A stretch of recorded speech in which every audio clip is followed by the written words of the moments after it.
Emergency ৩৫২ ধারায়, সংবিধানে ৩৫২ ধারায় ইমার্জেন্সির প্রভিশন আছে, তাহলে সংবিধান হত্যা কি করে হচ্ছে?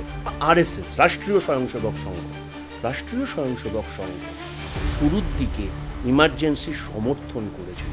পরে গণ অভ্যুত্থান নির্বাচিত একটা সরকার, নির্বাচিত সরকারের বিরুদ্ধে একাধিক অভিযোগ ছিল, নিঃসন্দেহে অভিযোগ ছিল, কিন্তু সেই নির্বাচিত সরকারের এমন দুরবস্থা হলো যে তাকে তার দেশ ছেড়ে পালিয়ে আসতে হলো এবং ভারতবর্ষে আশ্রয় নিতে হলো। দুর্ভাগ্যবশত হলেও সত্যি, ইমার্জেন্সি যদি ঘোষণা না হতো, বেশ কিছু অতি বিপ্লবীদের জন্য ভারতবর্ষেও সেরকম একটা জিনিস হতে পারত। তোমার সাংবাদিকরা, সেটা কাপ্পান হতে পারে বা উত্তরপ্রদেশের সাংবাদিকরা হতে পারে, সরকারকে প্রশ্ন করবার জন্য তারা জেলের ভেতর রয়েছে। তোমার খারাপ লাগে না? এবার দুর্ভাগ্যবশত কি বলতো, এইটা নিয়ে যখন আমরা বলি, বাঙালি হিসেবে আমাদেরকে উল্টো প্রশ্নটা ফেস করতে হয় যে ঠিক নরেন্দ্র মোদী এই সংবিধান বিরোধী কাজগুলো করছে, মমতা বন্দ্যোপাধ্যায়কে অন্য কিছু করছে।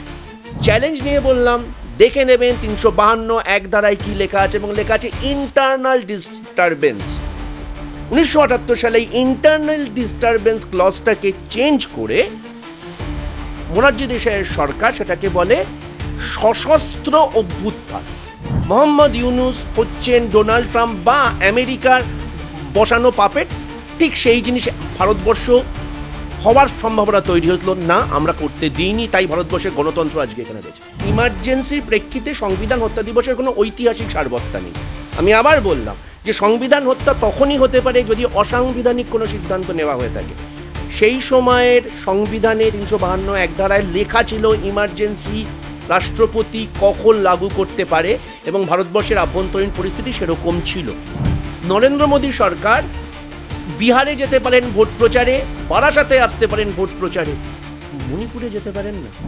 আগামী ২৫শে জুন সংবিধান হত্যা দিবস, এবং এই প্রস্তাব ইতিমধ্যে কেন্দ্র সরকারের তরফ থেকে রাজ্য সরকারকে দেওয়া হয়েছে। যদিও রাজ্য সরকারের তরফ থেকে অর্থাৎ মুখ্যমন্ত্রী বলে দিয়েছেন যে এ রাজ্যে কোনো সংবিধান হত্যা দিবস পালন করা যাবে না, কি বলবেন?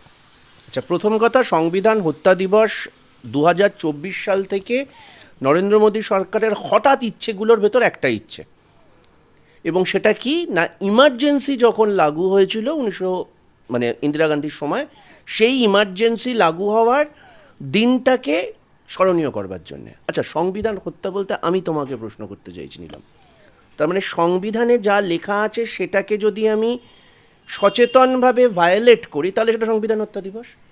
ইমার্জেন্সি ৩৫২ ধারায়, সংবিধানে ৩৫২ ধারায় ইমার্জেন্সির প্রভিশন আছে, তাহলে সংবিধান হত্যা কী করে হচ্ছে?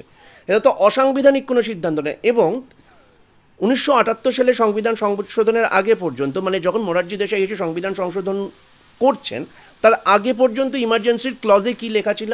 এক, বৈদেশিক শত্রুর আগ্রাসন বা দেশীয় কোনো রকম ডিস্টারবেন্সের জন্য ভারতবর্ষের সার্বভৌমত্ব, শান্তি, শৃঙ্খলা যদি বিধ্বস্ত হয়, তাহলে রাষ্ট্রপতির অনুমতি অনুসারে ইমার্জেন্সি লাগু হওয়া সম্ভব। অর্থাৎ এটা অসাংবিধানিক কোনো সিদ্ধান্ত ছিল না। Let's be very clear about it. কেন বলছি বলো তো? কারণ দুর্ভাগ্যবশত তোমার যারা দর্শক বা ভারতবর্ষের অধিকাংশ মানুষ এখন তো ফেসবুককে ইতিহাস মনে করে, হোয়াটসঅ্যাপকে ইতিহাস মনে করে, তারা এগুলো জানে না। চ্যালেঞ্জ নিয়ে বললাম, দেখে নেবেন ৩৫২ ধারায় কি লেখা আছে, এবং লেখা আছে ইন্টারনাল ডিস্টারবেন্স।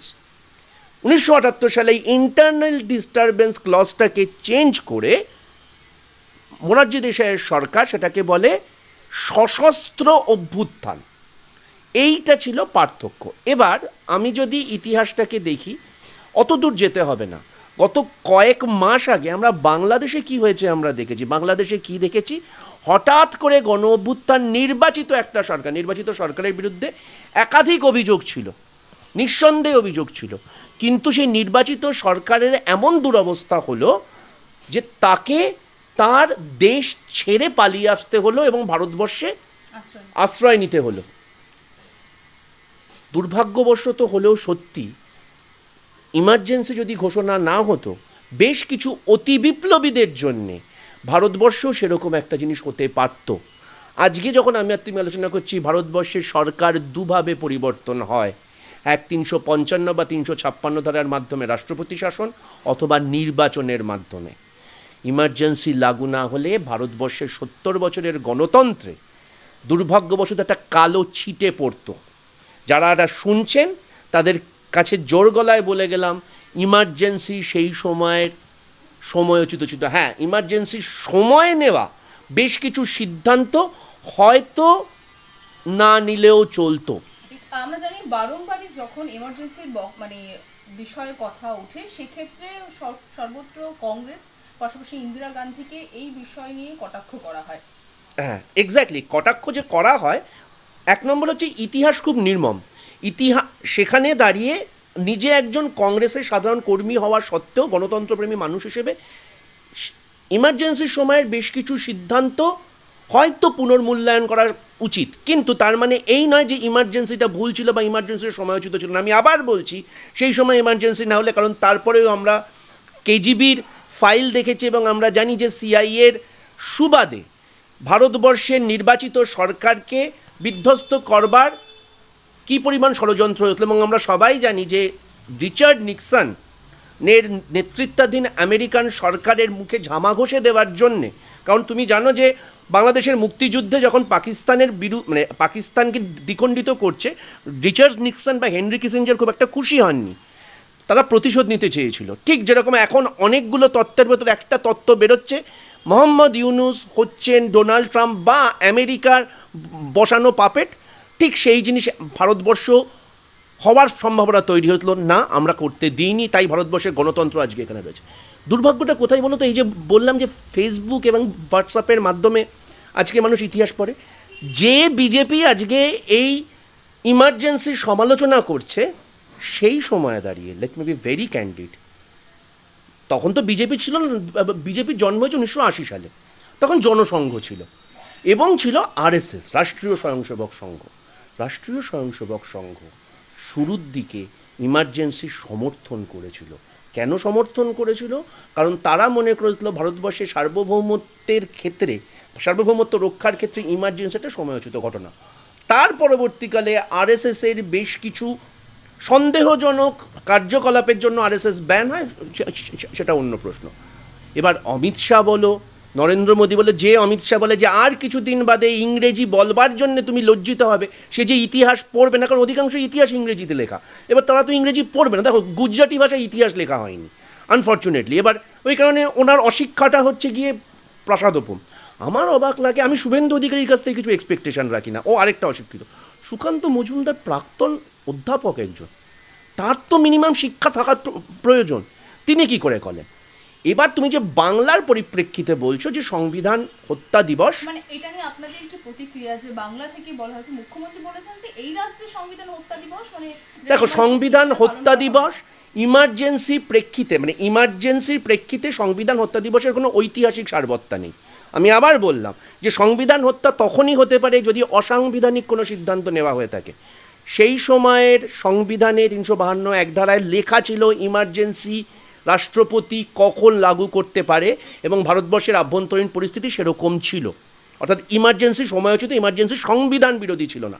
হ্যাঁ, ইমার্জেন্সির ওই সময়ে বেশ কিছু এমন সিদ্ধান্ত হতো যে সিদ্ধান্তগুলোর পুনর্মূল্যায়ন সম্ভব এবং উচিত, কিন্তু সেই প্রশ্নে সংবিধান বিরোধী বা সংবিধান হত্যা দিবসের কোনো ঐতিহাসিক সারবত্তা নেই।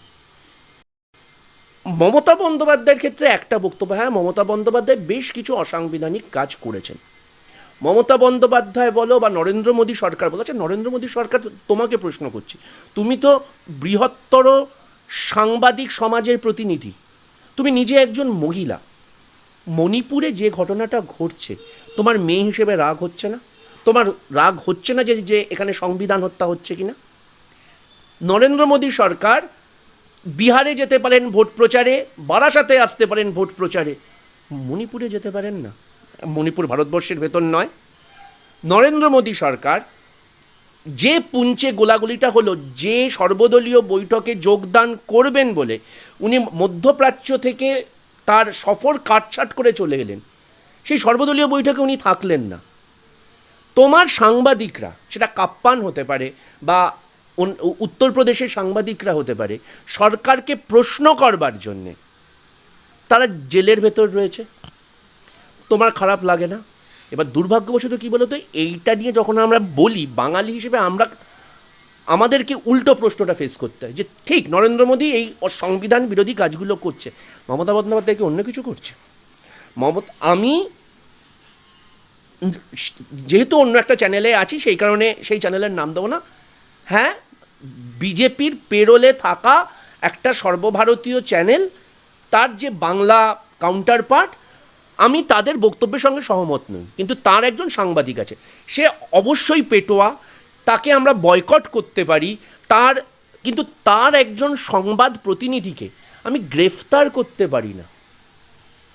সে যদি কোথাও বিভেদকামী কোনো বক্তব্য দিয়ে থাকে তার এগেনস্টে মানবাধিকার কমিশনে যাও, তার এগেনস্টে ট্রাইয়ে যাও, টেলিকম রেগুলেটরি অথরিটি অফ ইন্ডিয়ার কাছে যাও, যদি সেই চ্যানেল কোনো দেশবিরোধী বা সংবিধান বিরোধী বক্তব্য দিয়ে থাকে। কারণ আমি আর তুমি যখন আলোচনা করছি Bharatvarsha socialist, Bharatvarsha secular, Bharatvarsha sovereign, Bharatvarsha republic, এই সবকটা শব্দের গুরুত্ব আছে। এই শব্দগুলোর কোনো একটা শব্দের বিচ্যুতি আমি তুমি কোনো সংবাদ মাধ্যমের প্রতিনিধি বা নির্বাচিত জনপ্রতিনিধি করলে সে সংবিধান হত্যা করছে। এটা মমতা বন্দ্যোপাধ্যায় হলেও তাই। আজকে মমতা বন্দ্যোপাধ্যায়ের শাসনে যদি মালদা মুর্শিদাবাদ থেকে মহেশতলায় সাধারণ মানুষকে ভিটেমাটি ছাড়া হতে হয়, আইন শৃঙ্খলা যদি মমতা বন্দ্যোপাধ্যায় রক্ষা না করতে পারেন, নিঃসন্দেহে সেটা সংবিধান হত্যা হচ্ছে। আজকে যখন আমার যুব সমাজ চাকরি পাচ্ছে না, তাদেরকে অর্ধনগ্ন রাস্তায় বিক্ষোভ দেখাতে হচ্ছে, সংবিধান হত্যা হচ্ছে। কিন্তু দুর্ভাগ্যবশত সেই সংবিধান হত্যা নিয়ে নিঃসন্দেহে প্রতিবাদ করব, নিঃসন্দেহে বিজেপি প্রতিবাদ করবে, কিন্তু এটা তো হতে পারে না যে রামকৃষ্ণ পরমহংসদেব বারবার বলতেন, আপনি আচরি ধর্ম পরের শেখাও, তোমার দিকে একটা আঙুল তুললে আমার 4টে আঙুল নিজের দিকে। আমি সুকান্ত মজুমদারের বা 4টে আঙুল কোথায়, কোন জায়গায় ঢুকে রয়েছে, আমার এটা জানবার প্রশ্ন। নিঃসন্দেহে মহেশতলা, মালদা, মুর্শিদাবাদ নিয়ে প্রতিবাদ করব, মণিপুর নিয়ে চুপ থাকবো? আজকে যখন তুমি আলোচনা করছি, যদি উত্তরাখণ্ডে দুর্নীতির জন্যে কোনো একটা ব্রিজ ভেঙে আমার সহকর্মী মারা যায়, সেই প্রশ্নটা তুলতে হবে, সেই প্রশ্নটা তুলতে হবে যে আজকে মানে সিলেক্টিভ যে আউটরিচটা হচ্ছে পুরো দেশ জুড়ে, এবং এটা রাজনৈতিক উদ্দেশ্য প্রণোদিতভাবে হয়েছে। আজকে এই সংবিধান হত্যার কথা বলা হচ্ছে, ওই যে বললাম আপনি আচরি ধর্ম পরের শেখাও, একটা অশিক্ষিত, অর্ধশিক্ষিত এবং তার পাশাপাশি এক টেরে এই ব্যাপারে কোনো বক্তব্যের কোনো অবকাশ নেই। সমস্যা হচ্ছে এখানে সাধারণ মানুষ বুঝছেন, হাড়ে হাড়ে বুঝছেন। বাংলা হান্টের আরো খবর দেখতে নজর রাখুন। বাংলা খবর মানেই বাংলা হান্ট।